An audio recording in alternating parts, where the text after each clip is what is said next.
Hello बच्चों, क्या हाल चाल, कैसे हो आप सब। और बेटा आज हम लोग करने जा रहे हैं फिजिक्स में एटम्स चैप्टर के प्रीवियस ईयर्स के क्वेश्चन। इससे पहले मैंने प्रीवियस ईयर्स के क्वेश्चन कराए थे आपको, और उसमें जो है हमने काफ़ी हद तक कुछ क्वेश्चन जो है वो कवर किए। और अब जो है हम बचे हुए क्वेश्चन, जितने हमारे क्वेश्चन बच गए थे उन क्वेश्चनों को हम करेंगे। ठीक है बेटा। तो अब जो है पहले मैंने वहाँ पर जो है शॉर्ट और वेरी शॉर्ट क्वेश्चन कराए थे। अब मैं आपको जो 3 नंबर्स के या 5 नंबर्स के जो क्वेश्चन आते हैं वो मैं आपको यहाँ पे कराऊंगा। एक्चुअली वीडियो बहुत लंबा हो रहा था तो मैंने इसलिए जो है उसको एक पार्ट में कर दिया, और अब मैं इसका रिमेनिंग पार्ट जो है यानी कि दूसरा पार्ट जो है वो अब जो है आपको दे रहा हूँ। अगर आपने वो वाला नहीं देखा है तो जा करके आप मेरे चैनल पे उसको देख लीजिए। ठीक है बेटा। तो चलिए देर ना करते हुए शुरू करते हैं। एक बार फिर से आपके अपने इस चैनल नाट्यास सक्सेस मंत्रा में स्वागत है। चलिए शुरू करते हैं। क्वेश्चन नंबर 1 देखिए, बोल रहा है a 10 kilogram satellite circles earth once एनर्जी 2R इन एन ऑर्बिट, ठीक है, of 8000 kilometre, assuming that Bohr's angular momentum postulate applies to satellite just as it does to an electron in hydrogen atom. Find the quantum number of the orbit of the satellite. देखिए बेटा, मैं आपको बताना चाहता हूँ, यहाँ पर मैं आपको वही क्वेश्चन करा रहा हूँ जो क्वेश्चन आपके बोर्ड के एग्ज़ाम में आए हुए हैं लास्ट ईयर्स में। ठीक है, लास्ट 5-10 सालों में जो क्वेश्चन आपके आए हुए हैं वो सारे ही क्वेश्चन जो है मैं आपको करा रहा हूँ। मैंने आपको कोई भी इधर उधर का क्वेश्चन नहीं कराया है। तो आपके लिए ये बहुत ही बेहतर रहेगा, जो बच्चे अपनी बोर्ड की तैयारी करना चाहते हैं बहुत कम समय में, वो आसानी से जो है वो इस चैप्टर को आसानी से पढ़ सकते हैं। और यहाँ पर जो है वो सारे न्यूमेरिकल की प्रैक्टिस मैं आपको करा दे रहा हूँ। इसके बाद में फिर आपको किसी भी चीज़ की ज़रूरत होगी नहीं। ठीक है, तो चलिए देर न करते हुए इसको स्टार्ट करते हैं। क्या बोल रहा है ये क्वेश्चन? ये बोल रहा है कि एक 10 किलोग्राम का सैटेलाइट है। जैसे कोई एक न्यूक्लियस है और न्यूक्लियस के बाहर जो है वो एक 10 किलोग्राम का सैटेलाइट है। ये 10 किलोग्राम का एक सैटेलाइट है और ये एक चक्कर लगाता है, कह रहा है ना, सर्कल्स अर्थ के। अच्छा, ये अर्थ जो है, मान लीजिए ये अर्थ है, यहाँ पर अर्थ जो है ये अर्थ है, ठीक है। और अर्थ के जो है, इसको मैं ज़्यादा अच्छा रहेगा ऐसे बना देता हूँ, देखिए अर्थ लिख देता हूँ यहाँ पे, ठीक है। और ये कोई सैटेलाइट है, ठीक है, ये सैटेलाइट है। तो क्या होता है कि 2 घंटे में 2 आवर्स, अर्थ वंस 2R, ठीक है, 2 घंटे में एक चक्कर लगाता है, ठीक है, 2 घंटे में एक चक्कर लगाता है इन an orbit of 8000 kilometre radius. 8000 kilometre radius आपको दी है बेटा, 8000 किलोमीटर रेडियस। तो इसको क्या करेंगे बेटा, 10 की पावर 3 से मल्टीप्लाई कर देंगे तो मीटर में चेंज हो जाएगा, यानी कि ये आ जाएगा 8 × 10⁻6 मीटर। टाइम आपको दिया है, टाइम कितना है 2R, दैट इज़ 2 घंटे 60 मिनट 60 सेकेंड, ठीक है। 6 दूनी 12, 6 × 36 दूना 72, इतना सेकंड आ जाएगा आपके पास, ठीक है। ये हो गया। अब क्या कह रहा है?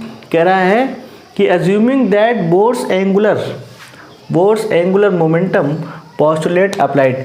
जो एंगुलर मोमेंटम, बोर्स का जो एंगुलर मोमेंटम वाला फार्मूला था NH/2π, है ना, वो यहाँ पर जो है वो वैलिड है। मोमेंटम का यही तो होता है, बोर्ड का मोमेंटम का। Postulate applied to satellite just as it does to an electron, ठीक है।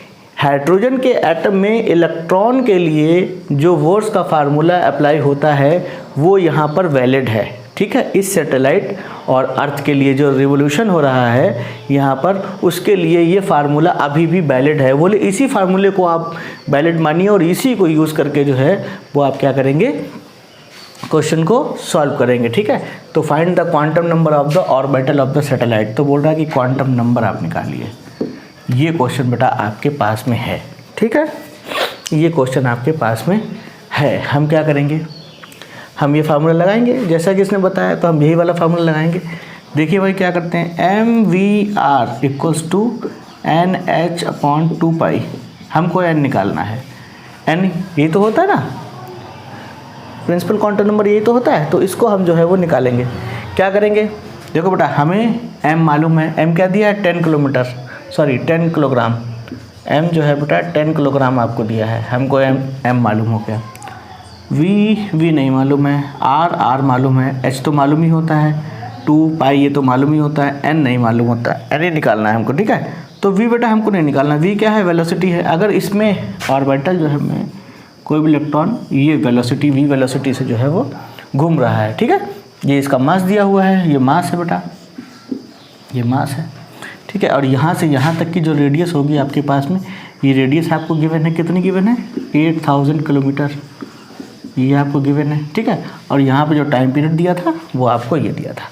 चलिए, तो v को बेटा हम क्या लिख सकते हैं, देखिए वेलोसिटी हमारे पास क्या होती है, डिस्टेंस अपॉन टाइम, यही तो होता है ना, ठीक है। तो डिस्टेंस कितनी कवर करेगा, एक पूरा चक्कर लगाएगा तो इसके सर्कमफ्रेंस के बराबर करेगा कवर, तो सर्कमफ्रेंस आपके पास ये हो जाएगी, और टाइम पीरियड हो जाएगा, क्लियर।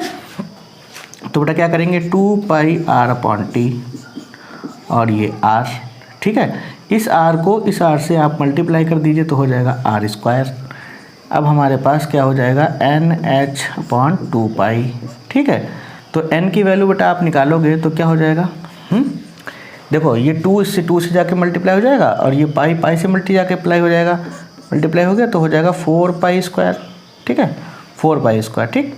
अब क्या होता है, और बचेगा एम ये वाला, और ये आर स्क्वायर, दिख रहा है, ठीक है, दिख रहा है ना, क्या बनेगा, ठीक है। और ये एच इसके पास चला आएगा नीचे, टी एच, ये हो जाएगा आपके पास में एन, इधर देखो। तो बेटा एन के लिए क्या फार्मूला निकल के आया, एन के लिए क्या फार्मूला निकल के आया, एन के लिए फार्मूला निकल के आया 4 pi square m r square upon t h. इन सब की वैल्यू लगा दीजिए, देखिए 4 इंटू 3.16 का square into M 10 kilogram into R कहाँ गया, हाँ 8 इंटू 10 टू द पावर 6 इसका स्क्वायर, और क्या टी दिया था 72 सेकेंड 100, और H 6.6 into 10 to the power -34 होता है, ये जानते ही हो। इन सबों को आप कैलकुलेट करेंगे तो आपके पास आ जाएगा बेटा answer 5.3 into 10 to the power 45, ये आंसर आया, चेक कर लीजिएगा आप, यही आंसर आ रहा है, ठीक है, यही आंसर आएगा आपके पास में। हालांकि ये वैल्यू थोड़ा सा अजीब लग रही है, क्योंकि जो है इतना आना नहीं चाहिए, बट यहाँ पर जो है वो यही वैल्यू इसकी आ रही है। कैसे, वो ऐसे देखिए, ये पावर ऊपर जाएगी प्लस की हो जाएगी, है ना, ये भी प्लस की पावर है, और क्या आपके पास में 34 तो यही हो गई, 34 और 12 तो ये हो गए आपके पास में, तो और ये भी आप ऐड करेंगे इधर, तो कुल मिलाकर के ये कुछ हजम होने वाली बात है नहीं, लेकिन फिर भी आंसर जो है वो यही आ रहा है आपके पास में, ठीक है। चलिए कोई नहीं, तो ये क्वेश्चन आपके पास में एक अच्छा सा क्वेश्चन आपके पास में हुआ। 10 किलोग्राम का एक सैटेलाइट था, फिर से समझ लीजिए, 10 किलोग्राम का एक सैटेलाइट था, और सैटेलाइट जो है वो अर्थ के चारों ओर जो है वो घूम रहा था। घूमने में उसको जो एक चक्कर लगाने में पूरा टाइम लगता है, उसको लगता है कितना, 2 आवर, 2 घंटे लगते हैं, ठीक है, 2 घंटे लगते हैं, और रेडियस दी है आपको 8000 किलोमीटर, ठीक है। तो पूछ रहा है आपसे कि आप बताइए कि ऑर्बिटल का प्रिंसिपल क्वांटम नंबर क्या होगा, ठीक है, जबकि बोहर का जो पोस्टुलेट है एंगुलर मोमेंटम का, वो अभी भी यहाँ पर वैलिड है, क्लियर। चलिए, ये क्वेश्चन हो गया आपके पास में। अगले क्वेश्चन की तरफ बढ़ते हैं, इसको नोट करिए। देखो बेटा, हमारे पास अगला क्वेश्चन है, obtain the first Bohr radius and the ground state energy of A Munich hydrogen atom. Question यहीं तक है आपका, ठीक है। बोल रहा है obtain the first Bohr radius and the ground state energy of A Munich hydrogen atom. बोला है फर्स्ट ऑर्बिट की आपको रेडियस निकालनी है, और ग्राउंड स्टेट की आपको एनर्जी निकालनी है, किसके लिए, म्यूनिक हाइड्रोजन एटम के लिए। अब भाई ये म्यूनिक हाइड्रोजन एटम क्या होता है, म्यूनिक हाइड्रोजन एटम एक ऐसा एटम होता है जिसके अंदर एक निगेटिवली चार्ज पार्टिकल जो है म्यूऑन, वो प्रोटॉन के अराउंड जो है वो रिवॉल्व करता है, और उस म्यूऑन का जो मास है वो इलेक्ट्रॉन के मास का 207 टाइम्स ज़्यादा है, ठीक है बेटा, 207 टाइम्स जो है वो ज़्यादा है, किससे, हाइड्रोजन में जो इलेक्ट्रॉन रिवॉल्व करता है हाइड्रोजन एटम में, उस इलेक्ट्रॉन के मास का 207 टाइम्स ज़्यादा है मास किसका, उस म्यूऑन का। ठीक है, तो म्यूऑनिक हाइड्रोजन एटम के लिए हमको निकालना है बेटा फर्स्ट वो रेडियस और निकालनी है ग्राउंड स्टेट एनर्जी। तो चलिए करते हैं। देखिए क्या है भाई बेटा, अगर आपको रेडियस का फार्मूला याद हो तो रेडियस का फार्मूला जो है वो हमारे पास ये हुआ करता है R=n²h²ε0। मैं बताऊंगा नहीं, मैं बहुत बार बता चुका हूँ, इसको ड्राइव करके भी मैंने आपको दिखाया है बार बार। ठीक है, बार बार मैं नहीं बताऊंगा, इसीलिए मैंने यहाँ पे लिख दिया इसको पहले से ही। तो πmz², ये आप अगर नहीं देख पा रहे हैं तो पीछे मेरे वीडियो में जाइए, पिछले वाले वीडियो में आप देखिए कि ये कैसे आता है फार्मूला, मैंने आपको पूरा ड्राइव करके इसको बताया हुआ है। ठीक है, तो यहाँ से आप बेटा क्या देखते हैं कि हमारे पास जो रेडियस है वो मास के बेटा इन्वर्सली प्रोपोर्शनल है। ठीक है, मास के इन्वर्सली प्रोपोर्शनल है। अब हम क्या करेंगे, रिलेशन बनाएंगे। मान लीजिए कि ये म्यूऑनिक हाइड्रोजन एटम म्यूऑन है, इसकी रेडियस है, और ये हाइड्रोजन एटम की रेडियस है। ठीक है, तो हमारे पास क्या आ जाएगा बेटा, mass of the hydrogen atom और मास ऑफ द म्यूऑन, ये तो आ जाएगा। तो mass of the hydrogen atom जो है, सॉरी इलेक्ट्रॉन जो है हाइड्रोजन स्पेक्ट्रम में या हाइड्रोजन एटम में, उसका मास जो है बेटा me है। ठीक है, और जो अब हमारे पास आया है उसका मास जो है वो 200 टाइम्स जो है वो ज़्यादा है। तो ये कट गया है ना, कट गया ना। अच्छा जी, तो कितना आया, 1/207 आ गया। अब देखिए ये आया आपके पास में μ/RH। अब r म्यू कितना हो जाएगा, ये हो जाएगा आपके पास में RH। अब देखो ये क्या है, ये हाइड्रोजन एटम में रेडियस है बेटा। फर्स्ट ऑर्बिट में कितनी रेडियस होती है, फर्स्ट ऑर्बिट में अगर हम रेडियस निकालना चाहें तो हमारे पास ये फार्मूला कुछ होता है n²/z, है ना, 0.53 n²/z, ये फार्मूला होता है हमारे पास कि नहीं होता है एंगस्ट्रॉम में। ठीक है, अगर आप फर्स्ट ऑर्बिट में निकालना चाहेंगे तो यहाँ पर z की वैल्यू भी 1 है ना, तो ये आ जाएगा 0.53 एंगस्ट्रॉम। और अगर आप मीटर में निकालना चाहेंगे तो आ जाएगा, क्या करेंगे, 10⁻⁻10 से मल्टीप्लाई कर दीजिए, कोई दिक्कत थोड़ी है। तो यहाँ पर आप क्या करेंगे, और 0.53 × 10⁻⁻10 मीटर। तो इसको जब आप सॉल्व करेंगे बेटा, इसको जब आप सॉल्व करेंगे तो आपके पास में मीटर में आंसर आ जाएगा, जो भी आएगा वह मीटर में आंसर आ जाएगा आपके पास में। आप इसको कैलकुलेट करिए, ये मीटर में आंसर आ जाएगा आपके पास में। चलिए आगे बढ़ते हैं।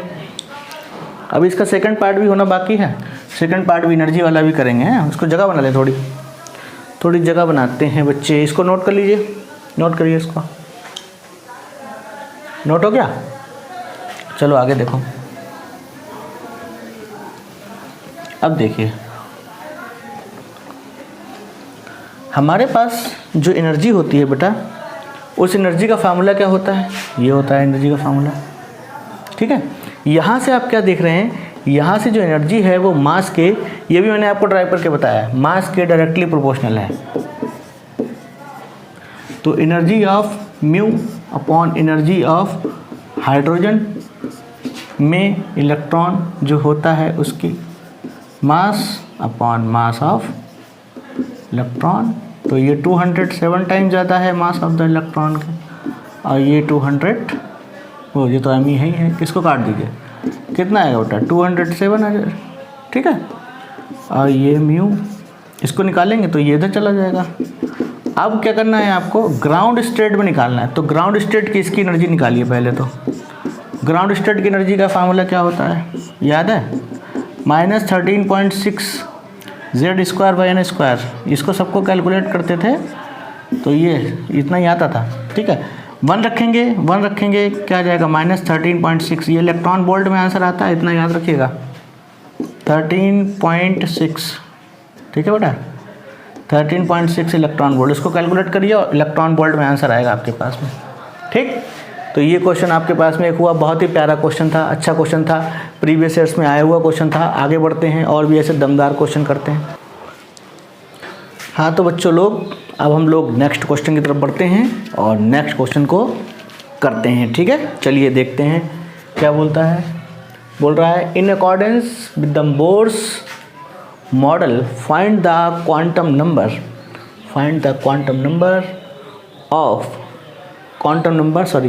that characterizes the earth revolution around the sun in an orbit of radius this one with orbital speed this one mass of the earth given, आप जानते ही होंगे वैसे भी। तो कह रहा है कि बेटा कि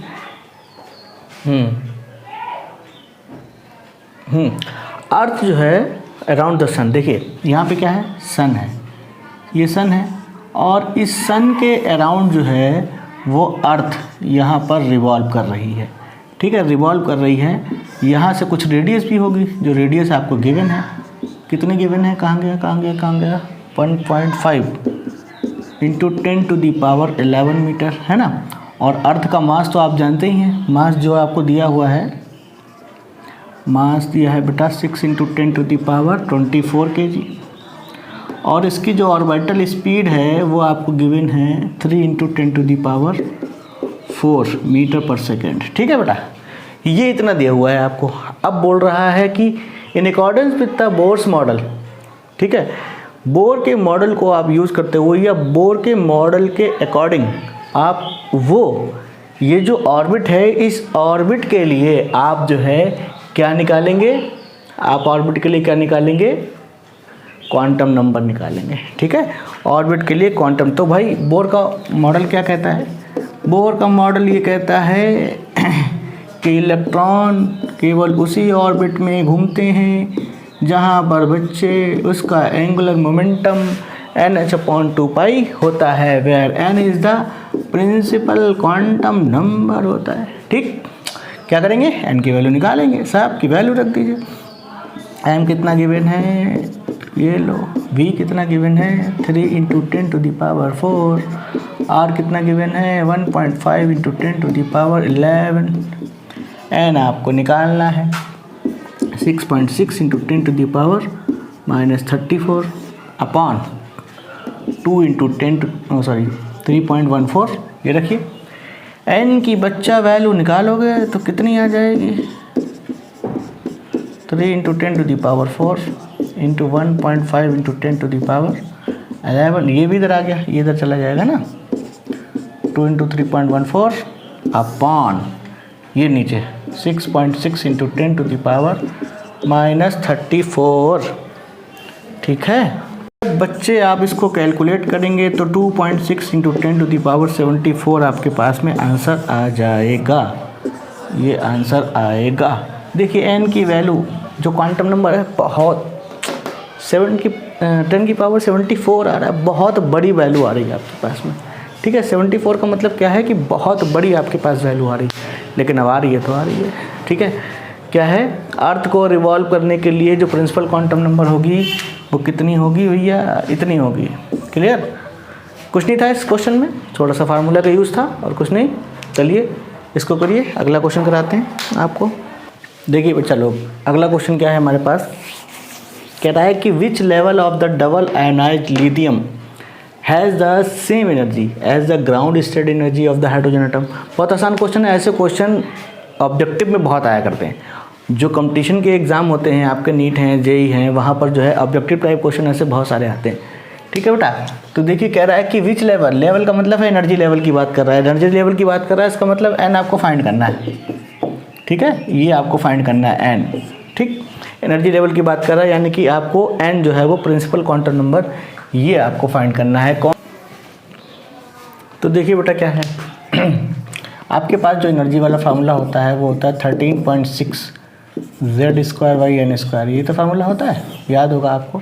यहाँ से आपको क्या दिख रहा है बेटा कि जो E की वैल्यू है, एनर्जी की वैल्यू है, वो Z²/n² के डायरेक्टली प्रोपोर्शनल है, ठीक है। अब क्वेश्चन आपका क्या बोल रहा है, क्वेश्चन आपके पास, अच्छा लिथियम के लिए अगर हम निकालना चाहेंगे, लिथियम के लिए तो आ जाएगा Z ऑफ द लिथियम का square upon N of the lithium का स्क्वायर, ये तो आएगा। अगर हाइड्रोजन के लिए निकालना चाहेंगे तो Z ऑफ द हाइड्रोजन का square upon N of the hydrogen का स्क्वायर, ये आ जाएगा, ठीक है। तो कह रहा है कि कौन से लेवल की एनर्जी जो है डबल आयोनाइज्ड लिथियम के कि किस लेवल की एनर्जी जो है वो सेम होगी जो कि ग्राउंड स्टेट में हाइड्रोजन एटम की एनर्जी होती है, ये बोल रहा है आपको। क्वेश्चन क्या है आपके पास में? क्वेश्चन ये है कि हाइड्रोजन की ग्राउंड स्टेट में जो एनर्जी है एटम की वो लिथियम के किस एनर्जी लेवल के लिए सेम टू सेम होगी। ठीक है, ये क्वेश्चन आपके पास में है। तो क्या करें?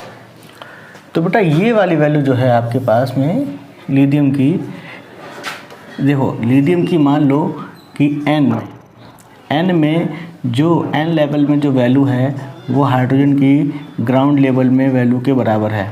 ठीक है, n लेवल में।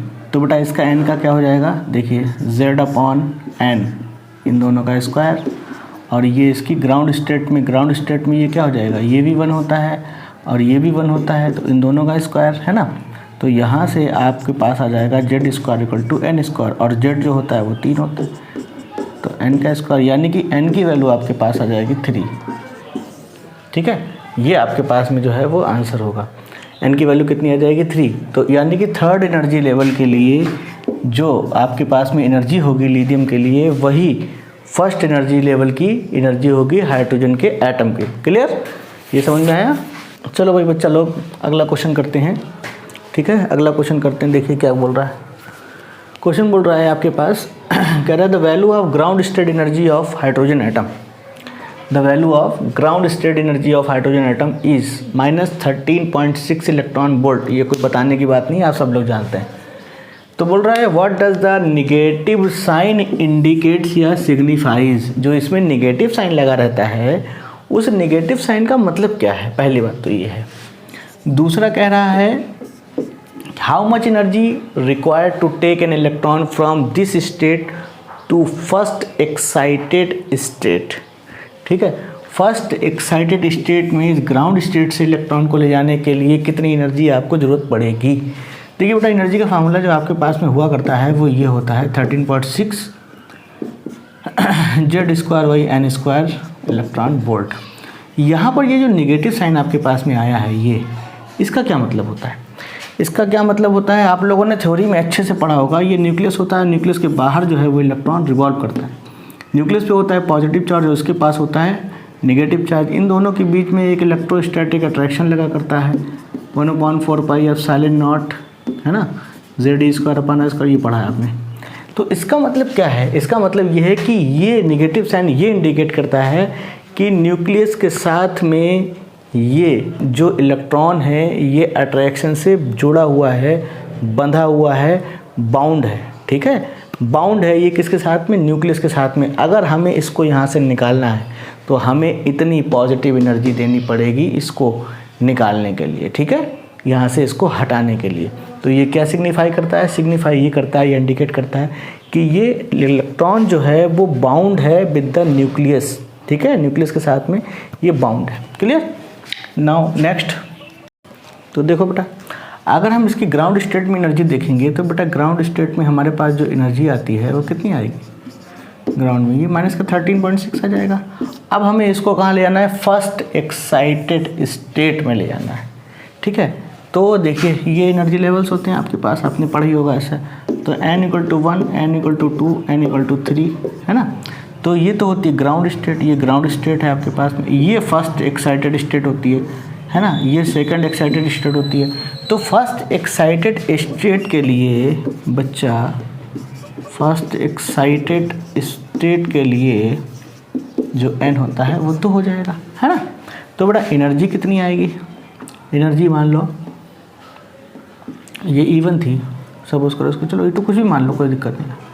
तो कितना आएगा? -13.6। z तो वही रहेगा, n की वैल्यू लगाओगे, z1 हो गया। ठीक है, n की वैल्यू लगाई, 2 का स्क्वायर 4 हो गया, 13.6/4 हो जाएगा, है ना। 3.4 आता है बेटा आंसर। ठीक है, ये आ गया। अब इतनी एनर्जी इसको चाहिए कहाँ से कहाँ तक? ग्राउंड स्टेट से फर्स्ट स्टेट में जाने के लिए इतनी एनर्जी इसको चाहिए। और है कितनी? पहले से इतनी है उसके पास, इतनी उसके पास। इसका मतलब हमें अगर ग्राउंड स्टेट से इसको ऊपर ले जाए तो हमें टोटल एनर्जी इन दोनों का क्या करना पड़ेगा? ये चाहिए और ये भी चाहिए। तो एनर्जी रिक्वायर्ड बेटा कितनी? एनर्जी रिक्वायर्ड हो जाएगी आपके पास में, है ना। एनर्जी रिक्वायर्ड कितनी होगी भाई, इतनी तो थी उसके पास, है ना, और इतनी और चाहिए, तो E1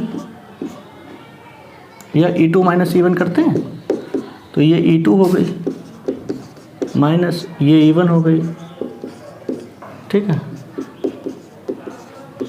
प्लस 10.6 इलेक्ट्रॉन वोल्ट आएगी आपके पास एनर्जी। ये आंसर होगा। बात समझ में आ रही है भाई। देखो ग्राउंड स्टेट में इतनी एनर्जी तो है ही है इसके पास, ठीक है, इतनी एनर्जी इसके पास है ही है, और ग्राउंड से सेकंड स्टेट के लिए सेकंड स्टेट में इतनी एनर्जी होती है, सेकंड एक्साइटेड स्टेट में यानी कि n=2 में इतनी एनर्जी है, तो इन दोनों इसमें यहाँ पर इतनी है और यहाँ पर इतनी है, तो इन दोनों का जो डिफरेंस होगा वही तो हमें एनर्जी नीचे से ऊपर लाने में खर्च करना पड़ेगा, है ना, तो वही हमने डिफरेंस निकाल लिया, ठीक है। तो ये आपके पास में आंसर सही है। अच्छा 2 आएगा यहाँ पे, है 6 में से 2, हाँ ठीक है, और ये 13, हाँ ठीक है, अब सही है, ये इतना आएगा बेटा इलेक्ट्रॉन वोल्ट, ठीक है, इतना इलेक्ट्रॉन वोल्ट आपके पास जो है वो एनर्जी आएगी। एक और क्वेश्चन है आपके पास हुआ 35, अभी देखते हैं और आगे करते हैं। देखिए बच्चा लोग अगला क्वेश्चन की तरफ बढ़ते हैं हम लोग, अगला क्वेश्चन करते हैं। चलिए बोल रहा है would the Bohr's formula for hydrogen atom remain unchanged. क्या हाइड्रोजन एटम में बोर का फार्मूला जो है वो अनचेंज रहेगा। When proton has a charge this much and electron has a charge this much. अगर इलेक्ट्रॉन का चार्ज इससे बदल दिया जाए और प्रोटॉन के चार्ज को इससे बदल दिया जाए, तो बताइए क्या अभी भी जो बोर का फार्मूला है वो एज इट इज़ रहेगा। तो चलिए देखते हैं रहेगा या नहीं रहेगा।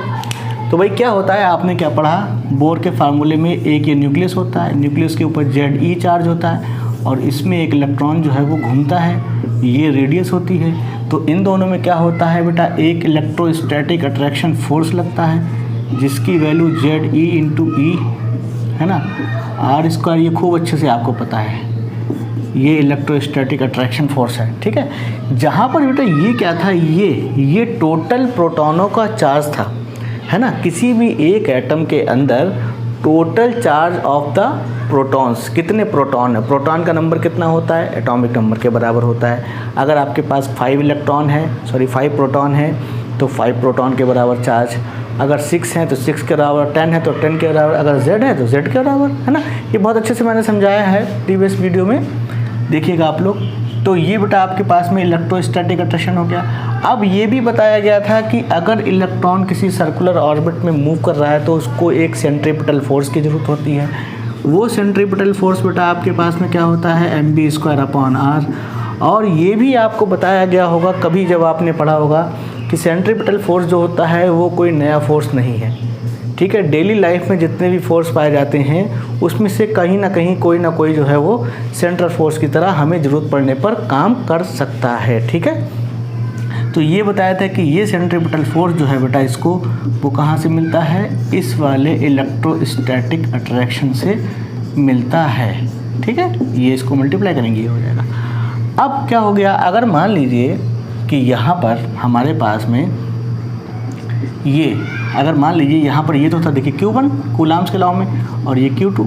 अब मान लीजिए अगर हमारे पास में एक ही प्रोटॉन है, यहाँ पे एक ही प्रोटॉन है, तो क्या करेंगे भाई, एक प्रोटॉन अगर होगा तो ये एक प्रोटॉन के बराबर पॉजिटिव चार्ज होगा और ये एक इलेक्ट्रॉन के बराबर नेगेटिव चार्ज होगा, यही तो होगा, है ना।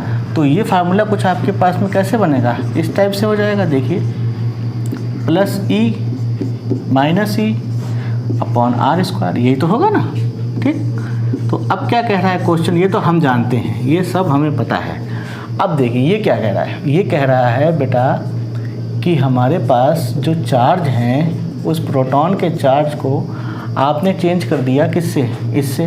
तो प्रोटॉन के चार्ज की जगह पे हम ये रख देंगे, जो हमारे पास प्रोटॉन का चार्ज था ना, प्रोटॉन के चार्ज की जगह पे हम ये रख देंगे, और इलेक्ट्रॉन का चार्ज जो है वो इन्होंने चेंज कर दिया है इससे, ये -/r², ठीक है। कैंसिल हो जाएगा ये, तो क्या आ जाएगा आपके पास 4πε0 +E × -E/r², ठीक है। अभी भी देखिए इलेक्ट्रोस्टैटिक अट्रैक्शन यही आ रहा है, तो ये mv²/r सेंट्रीपिटल फोर्स क्या मिलेगा, इसी से ही मिलेगा आपको, है ना। इसी से ही आपको सेंट्रीपिटल फोर्स मिलेगा बेटा। तो देखिए अभी भी फार्मूला कैसा है, एज इट इज़ है जैसा पहले था, ठीक है ना। तो क्या कहेंगे, अनचेंज्ड, अनचेंज रहेगा बेटा, ठीक, अनचेंज रहेगा। ये क्वेश्चन कई बार आया हुआ है, स्टार रेटिंग क्वेश्चन है बेटा, मैं आपको बता रहा हूँ कई बार क्वेश्चन ये आया हुआ है बोर्ड के एग्जामिनेशन में, 5 बार तो 4 बार तो मैंने देखा है इसको, ठीक है, सैम्पल पेपर में। चलिए ठीक है बेटा, तो सारे बेहतरीन क्वेश्चन जो है वो हमने अच्छे क्वेश्चन आपको इसमें इंक्लूड कर दिए, और ये एटम्स चैप्टर के लगभग सारे क्वेश्चन जो है वो हो गए हैं। फिर भी अगर आपको लगता है कुछ ऐसा कोई क्वेश्चन बचा है तो आप मुझसे जो है कमेंट करके पूछ सकते हैं, ठीक है। और हमारे चैनल को सब्सक्राइब कर लीजिए, लाइक भी कर दीजिए, ऐसे ही आपको आपकी पढ़ाई से रिलेटेड अच्छे से अच्छे वीडियो जो है वो मिलते रहेंगे। चलिए, all the best, bye bye, take care.